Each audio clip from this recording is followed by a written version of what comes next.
Bismillahirrahmanirrahim. Hello again and again, hello les fanophiles. Donc on va continuer notre série de cours concernant l'histologie. On va parler donc avant de commencer la dernière partie concernant donc tissu conjonctif. Je vais vous présenter, je m'appelle Amine, donc je suis étudiant en médecine. Et comme d'habitude, on commence par un proverbe qui dit Dream never come true if you don't open your eyes and work for them. Donc les tissus conjonctifs, on a parlé, donc c'est au niveau Hambourg, Germanie, très belle image. Donc on a commencé donc de parler du tissu, les cellules résidentes, les fonctions des cellules fibroblastes et leurs importances. Et aujourd'hui donc on va commencer de parler des fibres, etc. Ici, c'est une image d'un tissu adépocyte. On voit bien l'adépocyte, image caractéristique d'un adépocyte. Adépocyte avec donc une cellule périphérique. Leurs sont donc translucides. C'est un tissu conjonctif spécialisé, donc tissu adipeux.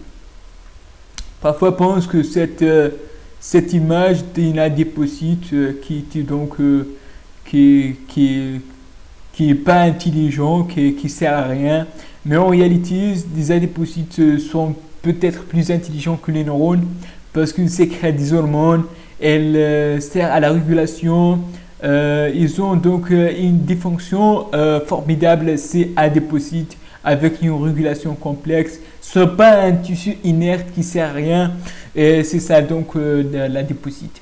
Donc la substance fondamentale amorphe. Donc dans l'espace extracellulaire, on a deux choses, on a la substance fondamentale et on a les fibres. Donc substance fondamentale amorphe, non visible en microscope électronique, constituée par des gags. Les gags sont des glucosaminoglycanes, sont donc des unités répétées des aminoglycanes, du glucosaminoglycane. Par exemple, l'acide hyaluronique, c'est un gag non sulfaté, très hydraté, pour résister à la contrainte de compression, les contraintes de tension. Donc c'est ça le rôle de l'acide hyaluronique. On va parler dans les cours concernant la biochimie. Aussi, la protéoglycane, c'est un glucosaminoglycane mais sulfaté, très chargé, qui donc attire les molécules de l'eau pour constituer de la gel. Donc, glycoprotéines d'adhérence telles que la fibronectine qui sert à l'interaction avec les intégrines cellulaires, donc pour la communication, etc. et la fixation. Donc pour les fibres, on a on a plusieurs types de fibres. On va parler des fibres de collagène. Les fibres de collagène peut-être sont les plus importants. Donc les fibres du collagène sont des fibres qui sont à l'intérieur du substance fondamentale. Donc c'est comme l'acier dans le ciment. Donc pour donner une résistance à la traction. À la traction, c'est donc traction en arabe c'est shid, donc résistant à la traction. Formés à partir des chaînes alpha qui sont roulées en triple hélice pour former de tropocollagène assemblés pour former microfibrilles assemblés pour former les fibrilles sont assemblées pour former des fibres, les fibres sont assemblées pour former des faisceaux de collagène. C'est presque tout le temps on va parler de cette assemblation appelée donc de petites choses à la grosse chose, donc de petites chaînes alpha jusqu'à un faisceau de collagène qui est avec un très bon diamètre. Donc le type 1 c'est un collagène fibrillaire, type 2 collagène fibrillaire, type 3 collagène fibrillaire, le type 4 c'est pas fibrillaire, donc c'est ça l'idée. Donc on a plusieurs types mais on va parler seulement les plus fréquents, les types 1, 3 et 4. Donc le 1 trouvé dans le derme réticulaire et le derme trouvé dans le derme et trouvé aussi au niveau osseux. Donc le type 1 trouvé dans le derme réticulaire et papillaire. Donc les deux, le derme réticulaire et le derme papillaire. Donc j'ai oublié papillaire ici. Donc l'essentiel du type 1 trouvé au niveau de derme.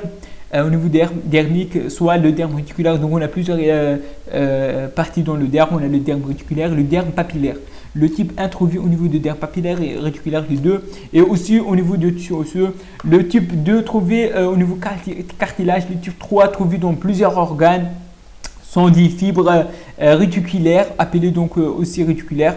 Donc, sont des fibres voyées par une coloration spécifique, appelée donc imprégnation argentique. On peut le voir dans couleur prend le noir. Donc, sont des fibres argyrophiles, c'est-à-dire aiment l'argent, argyrophiles, comme les phanophiles. Donc, le suffixe phile signifie aimer. Donc, argyrophile. Donc, trouvé dans le foie, de la peau, donc plusieurs organes. Donc, j'ai cité par exemple le foie, la peau. Donc, le type 4 collagène non fibrillaire trouvé donc dans les lames basales. Donc, lame basale qui sert à la séparation entre le tissu conjonctif et l'épithélium, ou bien tissu conjonctif et autre chose. Donc, ici, on voit donc c'est un tissu conjonctif donc qui contient donc des fibres réticulaires, je pense. Oui, c'est un tissu conjonctif réticulaire. On voit des fibres, on voit des substances fondamentales extra-réticulaires. Donc, ici, c'est un tissu conjonctif spécialisé. On voit les ostiones, etc. Donc, les canaux de Havers. Donc, c'est un tissu osseux. Dans le tissu osseux, on voit donc le collagène spécifique du tissu osseux. C'est le collagène de type 1 dans le tissu osseux. Donc, collagène de type 1, donc au niveau du tissu osseux.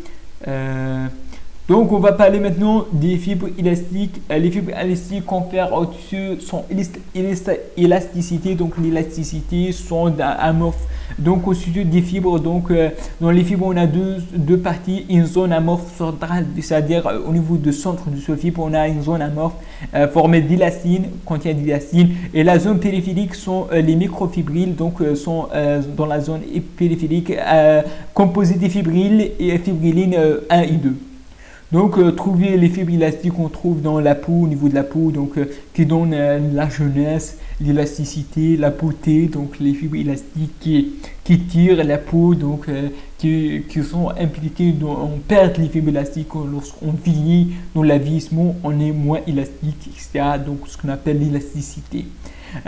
Trouver aussi dans les great vessels, c'est-à-dire au niveau du gros vaisseau, tel que l'aorte, certaines maladies de tissu conjonctif ou de tissu collagène qui sont atteints des fibres élastiques et qui sont à forte suspicion de déchirure au niveau de ces artères telles que l'aorte, ou lorsqu'on a une déchirure de l'aorte, on a donc ce qu'on appelle donc une douleur dissection aortique, et la dissection aortique c'est très grave, c'est mortel, donc c'est mortel, c'est une cause de douleur thoracique, il ne faut jamais oublier. Donc certaines maladies du tissu élastique qui donnent. Donc ces fibres élastiques sont colorées par la fuchsine. Donc on voit ici des fibres élastiques qui sont donc souvent colorées par une coloration spécifique de la fuchsine. Donc classification du tissu conjonctif commun, on a le tissu conjonctif lâche. L'âge, c'est-à-dire la substance fondamentale, est très important, tel que donc on voit dans l'embryologie au niveau de Gilles de Wharton, le Gilles de Wharton trouvé dans le cordon ombilical. Le tissu conjonctif dense a trouvé donc soit des fibres, soit l'importance des fibres, il y a plus de fibres que la substance fondamentale, donc dense par des fibres, soit ces fibres sont irrégulières telles que dans le derme ou régulières dans les tendons. Tissu conjonctif réticulaire trouvé dans les ganglions lymphatiques, donc on voit les réticulaires qui donc contient, je pense, les fibres réticulaires. Tissu conjonctif élastique, comme j'ai dit, donc la limitante élastique interne et externe des artères telles que les artères, donc les grosses artères telles que l'aorte, etc. Donc réticuleux. Donc oui, le tissu conjonctif réticulaire constitué par donc des fibres de réticuline, et les réticulines sont donc le collagène de type 3 comme j'ai dit. Donc ici donc on voit donc des fibres, c'est un tissu mais moins que la substance fondamentale, donc c'est un tissu conjonctif lâche, alvéolaire, lâche. Donc tissu conjonctif lâche. Ici donc on voit que l'importance des fibres, donc c'est un tissu conjonctif dense. On voit la densité des fibres et qui sont bien orientées et qui sont réguliers et qui sont intendants. Donc très probablement intendants. Donc, concernant les fibres constituent c'est un QCM numéro 3. Concernant les fibres constituent de la matrice extracellulaire, est-ce que les fibres de collagène sont produites par la fibroblaste? Est-ce que les fibres de collagène présentent une striation périodique caractéristique? Est-ce que le collagène de type 1 présente le derme? Est-ce que les fibres élastiques sont mises en évidence par la fuchsine? Les fibres de réticulum correspondent à un type de fibre élastique. Donc, est-ce que les fibres de collagène sont produites par les fibroblastes? Est-ce que les fibres de collagène présentent une striation périodique caractéristique? Le collagène de type 1 présent dans le derme. Les fibres élastiques sont mises en évidence par la fuchsine. Et les fibres de réticulum correspondent à un type de fibre élastique.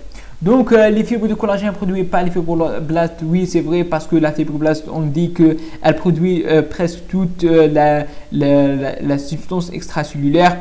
Les fibres de collagène présentent une striation périodique, j'ai dit oui, une striation périodique, il a son place, etc. Donc, le collagène de type 1 présent dans le derme, oui, le collagène de type 1 présent dans le derme, j'ai dit réticulaire, et le derme, aussi les autres dermes, donc le derme papillaire.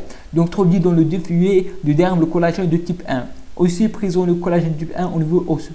Les fibres élastiques sont mises en évidence par la fuchsine, ben, c'est vrai. Et les fibres réticulaires correspondent à un type de fibre élastique.